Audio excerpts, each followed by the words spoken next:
Alright everyone, welcome back and welcome to another Good or Bad. Today guys, we're talking about the game We Happy Few. In a very quick 10-minute video, I'm going to go over what is good about this game, what is bad about this game. Should you buy it? Should you not buy it? Let's jump right into it. So first off, a quick rundown. We Happy Few is a survival, semi-open world adventure game where you must survive this world where the government or the heads over the people are giving them a drug called joy that makes them forget the past, as well as making them think everything is just perfect, they're happy, everything's okay, but really it's not. This game takes place in a alternate reality World War II in Great Britain, where Germany, I believed, won. I won't spoil nothing for you, but I think that's the main gist of it. And that is where the whole story takes place. So let's jump right into it. So first off, guys, let's talk about the bad of We Happy Few.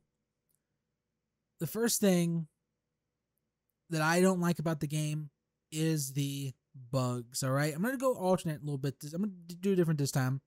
One bad, one good. One bad, one good. You know, just keep it mixed.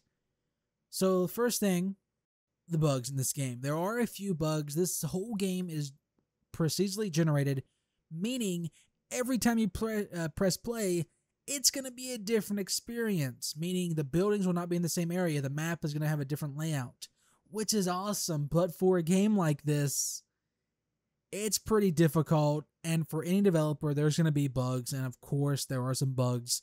Personally, all I've had is visual bugs, meaning AI not walking correctly, falling under the map. Nothing game-breaking, but are some visual bugs that are not pleasing. Buildings not meshing up correctly, but other people has had bugs where their game crashed. A bug where the main story broke, so you can't progress with the story anymore.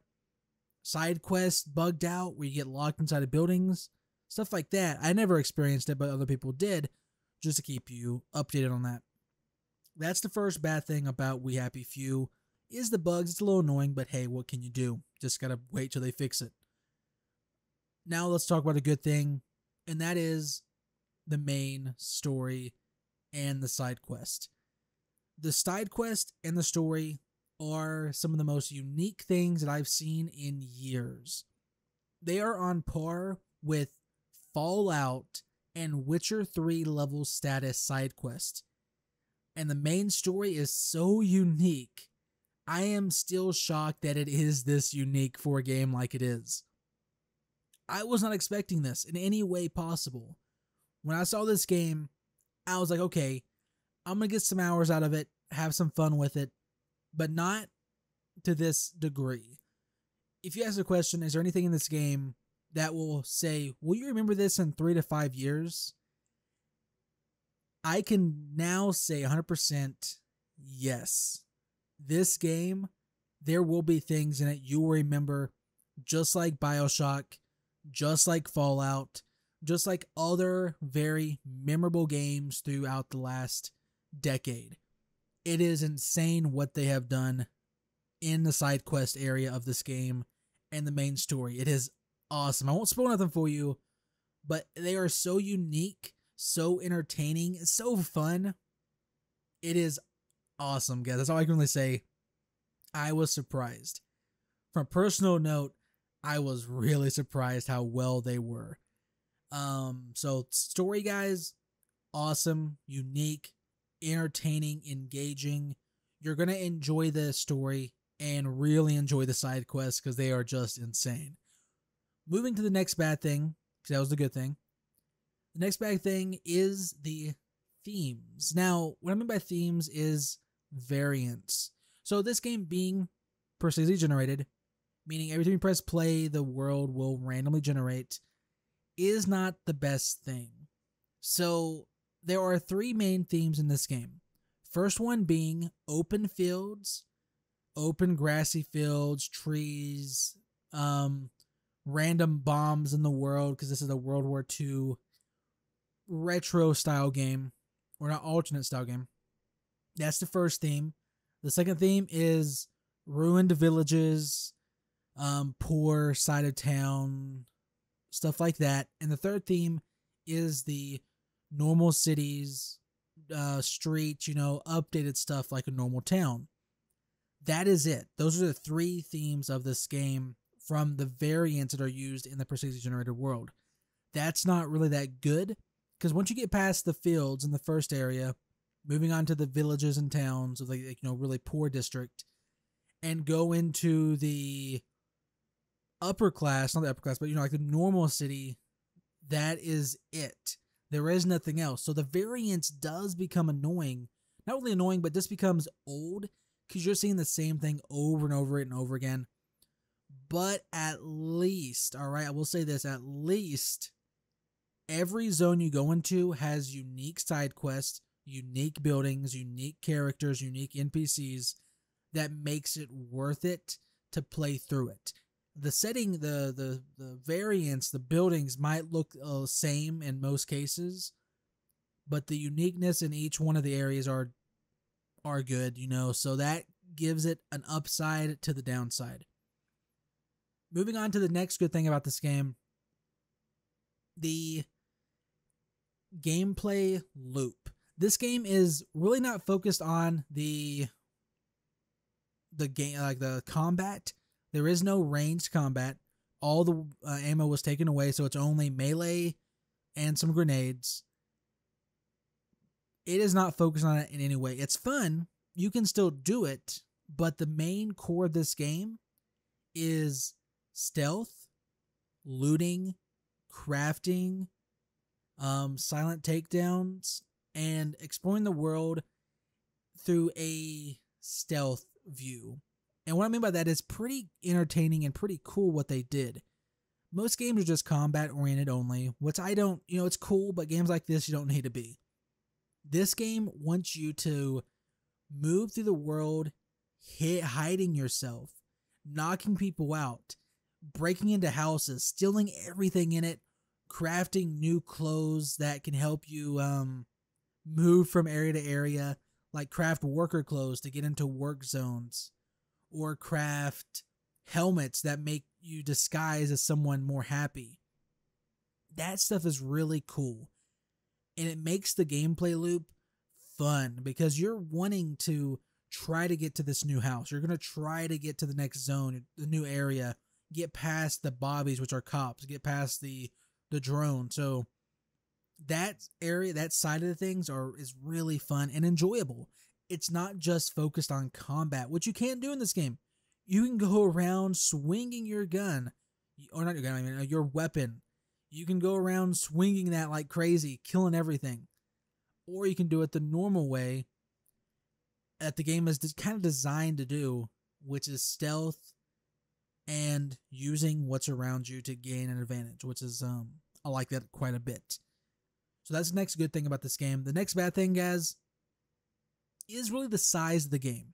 So I was talking about earlier how the story is really good, and it is, guys. There are some memorable parts of this story so far that they have given you, but it is a big open world game, meaning there's going to be a lot of downtime. If you do not want to do the side quest, if you do not want to do the like looting and stuff, you might get super bored from area to area because it is just a lot of empty space if you don't do anything. If you do everything, you should be fine. But if you don't, and even if you do, it still feels a little less, like if I had like 5 more story quests, like main story quests, I think I'd be fine, but they don't have that. So it does become a little like, okay, I want more story because it is so good, but they don't have that. So that's the next bad thing, guys. It just feels like there should be more story quest to the world that is given to you. Which is fine, if it's not like that, but it is pretty messed up that it's not. And if you don't do anything else, just the story, you're going to get bored, most likely. Then the next good thing, guys, I will talk about, then the last thing is really what they have done. When I look at games like Fallout, BioShock, Dishonored, all these great titles, this one is going to be joining in as a classic gem. It's going to be doing that because of something called joy. Joy is a drug in this game that makes people forget the past, like I talked earlier in this video, but it is so unique how it's created. You can choose to take joy, become like everyone, makes the game much easier because then you are conforming to them. You're wearing the mask that makes you look happy all the time. You're taking the drug that makes you happy, but it makes you go crazy. If you take enough of it, you start seeing things. People start attacking you. You start to go really insane. But if you don't take joy, people is going to start attacking you. They're going to start seeing you different. You're not becoming like them. So walking downtown, walking past sentries, walking through enemies, they're going to notice, hey, this guy's not on joy anymore, so let's take him out. Let's force him to take it. That mechanic is so unique. It is awesome. All right. It is so cool because if you take joy, you're going to see the whole world differently. Everything's brighter. Everything's happy. You're talking different. You're walking different. And it makes it makes the game really cool because it changes how you approach it. It changes how you attempt to approach it. And I really like that about this game. It makes it unique, all right? Most games need something unique about it. Joy is probably one of the most unique things about a game like this in a long time. Every game had something unique. BioShock had Adam, had the Big Daddy, had Little Sister. Fallout had the nukes, had the enemies, had the huge map to explore. Dishonored had the stealth. Every game has something unique to it. This game has joy and the side quest. That's what it's unique for. And because of those simple things, it's going to be a classic game for sure, 100%. But guys, I'm already over the videos a little bit. I'm going to end it right there. Hopefully you enjoyed today's video. If you did, drop a like down below. Subscribe. I tried a different format today, doing bad to good, bad to good. Hopefully you enjoyed that. If you didn't, let me know in the comments. If you have any questions, ask below in the comments again. Before we can get rid of this video, guys, or turn it off, I do want to say I looked at reviews of this game, and a lot of them are very strange. And what I mean by that, a lot of them are just talking about bad of this game, but then they're talking about it in a way that doesn't make sense. A lot of people says the quest isn't good, the side quest isn't good. They're dull, they're not entertaining. I don't understand those reviews in any way possible. You have to watch the video for yourself. If you look at those reviews, look at mine, and you see us conflicting, I would recommend watching a side quest of this game, and you can see right away how entertaining it is, right? That's all I can really say. I'm not going to say the reviewer, but most reviews of this game right now are it's weird because they're only talking about bad of this game, but not the good of the game. And then the bad of the game just seems like they're just ranting. So I don't like that. The game right now just seems like it's becoming washed over plagiarism, I think. Yeah. Where people just copying each other, oh, it's bad. Let's just say bad, bad, bad. I don't like that. I would recommend watching a side quest, guys. Just watch some gameplay of it.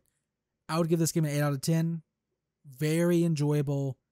If they do some bug fixes, if they add some more variants, this game would be easily 9 out of 10.